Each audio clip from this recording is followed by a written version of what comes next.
Welcome back to Mimi's Organic Eats. Today I'm going to show you guys how to make this simple naked birthday cake. This classic vanilla cake with a chocolate cream cheese frosting is the perfect cake for any celebration. This is a popular cake recipe at my bake shop. Let me show you how to make it.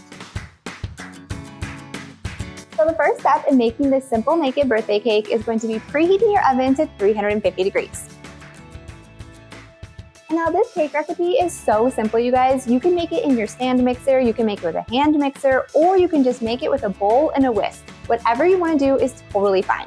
And now this is an oil-based cake, and I love making oil-based cakes because they're so easy. You can basically just dump everything into a bowl and mix it all up, and it's going to turn out perfectly every single time. So to start off, I have 340 grams of cane sugar in a large mixing bowl here.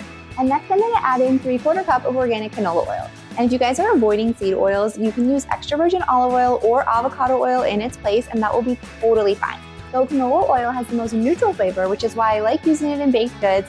Kind of like a treat thing because I don't do seed oils very often at all, but sometimes you just want a simple cake without that added flavor of the avocado or the extra virgin olive oil, and I totally get that. So canola oil is perfect for that. So next I have a 1/4 cup of buttermilk and a 1/2 cup of whole milk, and I'm going to add this to the sugar mixture.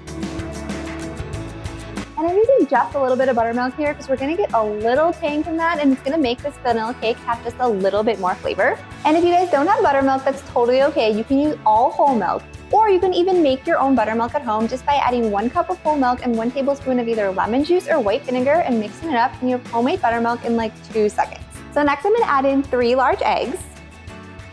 And then I'm going to add in 2 teaspoons of vanilla extract.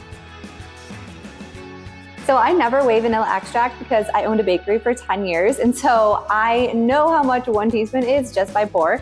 But you guys can weigh your vanilla extract just so you know you don't have to use a measuring spoon. 1 teaspoon is going to weigh 0.15 ounces, just so you guys know. And now I'm just going to give this a little whisk to combine the wet ingredients. So if I'm doing this in my stand mixer, I just actually add everything in together because the stand mixer can mix it a little bit better than I can by hand. But if I'm doing this by hand, I'll add in the wet ingredients first, mix them together real quick, and then I'll add my dry ingredients.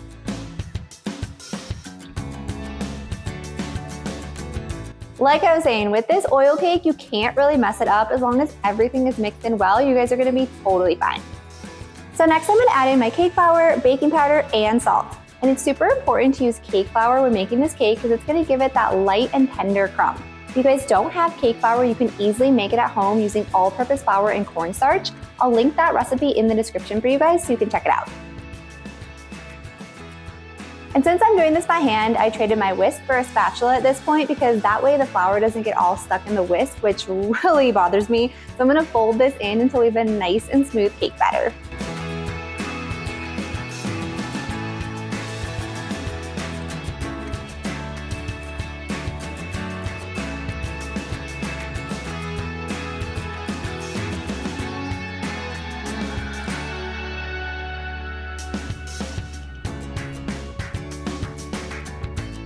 And as you can see, now we have a nice smooth cake batter. Now it's time to transfer it to our cake pans.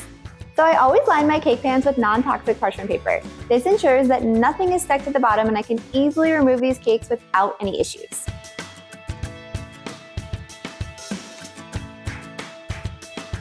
If you guys aren't using parchment paper, you want to make sure that you butter and then lightly flour the sides and bottom of your pan, and that will help release your cakes. So I always weigh my cake batter for a couple reasons. The first reason is you want to make sure you have even cake layers so everything bakes up properly. If you have 1 cake that's smaller and 1 cake that's larger, you're going to have an overdone cake and an underdone cake. And the second reason is I want to make sure each cake layer is even, especially with this cake because we're making a naked cake, so we want to make sure that when you look at it, the whole point of a naked cake is to see the cake layers and see the frosting layers, and so we want to make sure each cake layer is even so it looks pretty.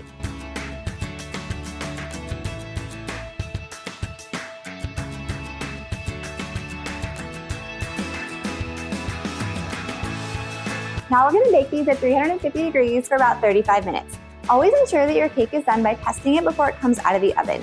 You can do this by sticking a toothpick in the center and making sure that it comes out clean, which means it's not going to have any wet cake batter on it. If you don't have a toothpick, you can also use a chopstick, you can use a butter knife, those all work.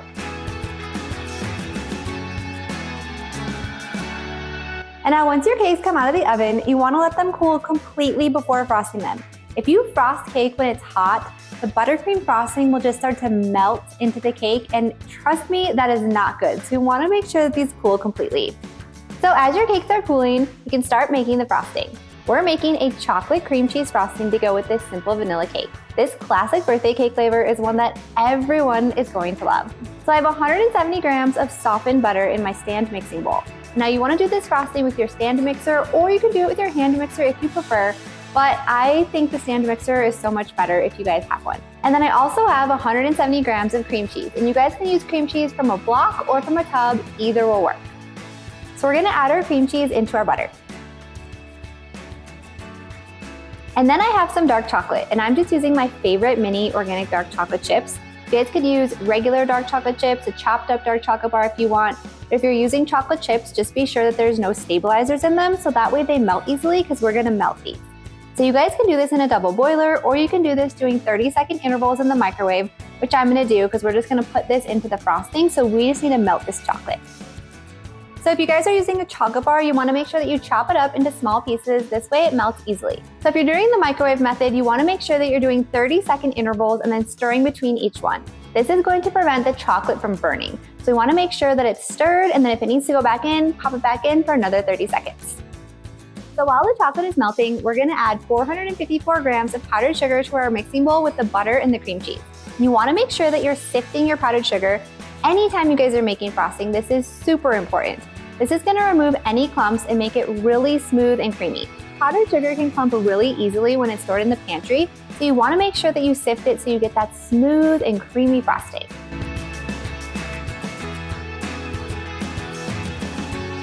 And now if you guys don't have a sifter, I have a little trick for you. You guys can use a fine mesh strainer to sift the powdered sugar through that if you have one of those.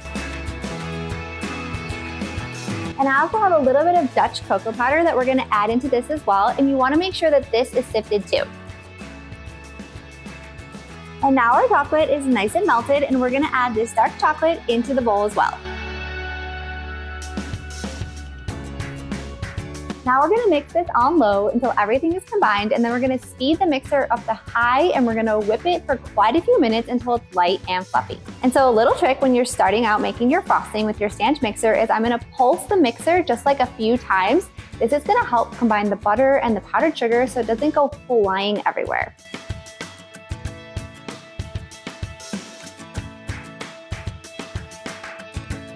So what that does is it kind of just mixes it up a little bit, and it gets that powdered sugar to coat all that butter and cream cheese as it mixes, and then you can turn it up a little bit more.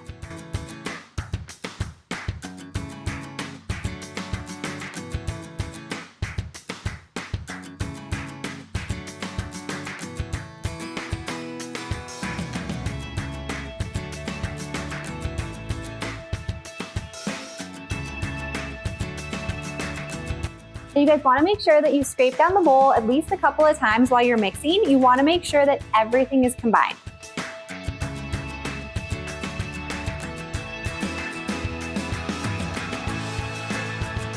And now once your frosting is smooth and creamy and fluffy, then it's ready to use.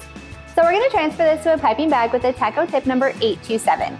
And this is just a big open star tip. And so my top trick to fill a piping bag, and this is what we use at my bake shop all the time, is to use a milkshake cup, you guys. This works so good. Let me show you how to do it. So you're gonna take your tip, put it in your piping bag.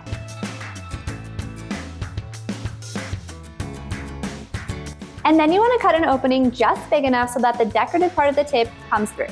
Then you're gonna take the piping bag and we're gonna put it in the milkshake cup.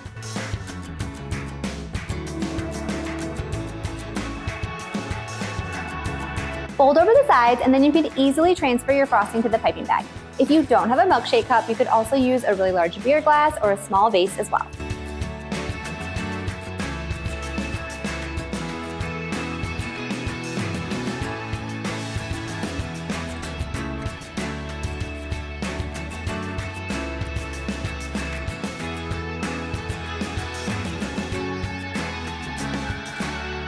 And now your piping bag is ready to go. So once your frosting is in your piping bag and your cakes are cooled, it's time to grab some rainbow sprinkles and a cake plate. And now I'm using India Tree's Nature's Colors Nonpareils for this cake. You could also use Color Kitchen. Both of them make sprinkles that use plant-based dyes and no artificial colors.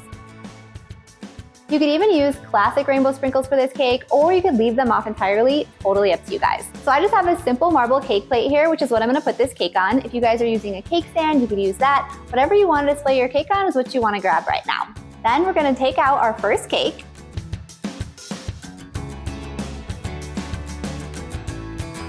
So we have our first cake layer, and I'm gonna put a little bit of frosting down on the bottom of the cake plate so that this cake layer can stick and it's not gonna go anywhere.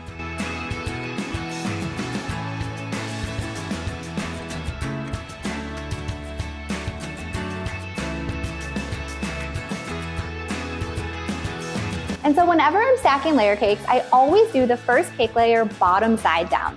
This is because the bottom of the cake is gonna be the most flat, and so this way it's gonna sit flush with whatever you're putting it on, your cake plate or your cake stand. Now we're gonna add the first layer of frosting, and so I'm just doing a simple spiral on this cake, and I'm gonna show you guys how to do it. So you're gonna start at the outer edge of the cake, and we're gonna spiral our way into the middle. So you wanna start at the outer edge of the cake when you're doing this style cake. This is going to ensure that you're going to get the border on the outside how you want it to look. The middle itself doesn't really matter because it's gonna be covered with these other cake layers, so it really doesn't have to look that pretty. You guys really just need to get that outer edge looking great, and then you can really fill in the middle however you want, but it's just easy to keep going in a spiral.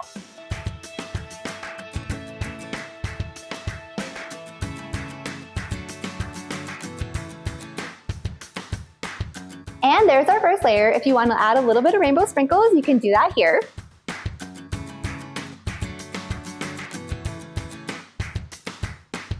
Next, we're going to top with our second cake layer, and I like to do this one bottom side up, which is the opposite from what we just did. That's because this side is perfectly flat, so we want to create that illusion of having that perfectly flat cake on top. So these next two layers, we're going to go bottom side up.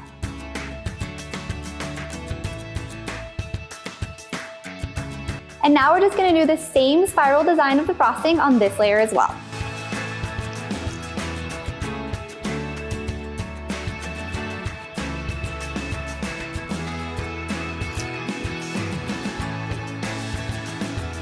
Top with some rainbow sprinkles.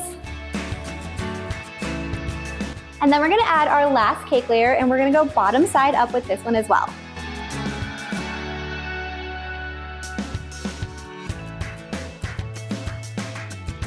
And now one more spiral of frosting, and then our naked cake is going to be done.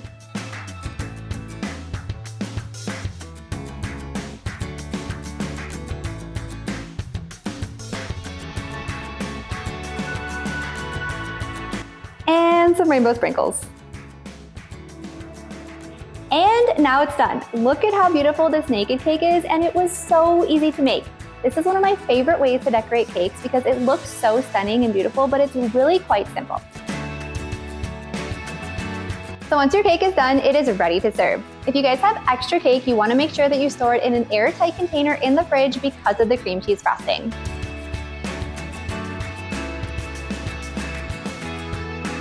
If you guys want more bakery-style cake recipes just like this, be sure to hit that subscribe button and join me next time in the kitchen. And if you like this video, please give it a thumbs up and a comment as it really helps me reach more people like you.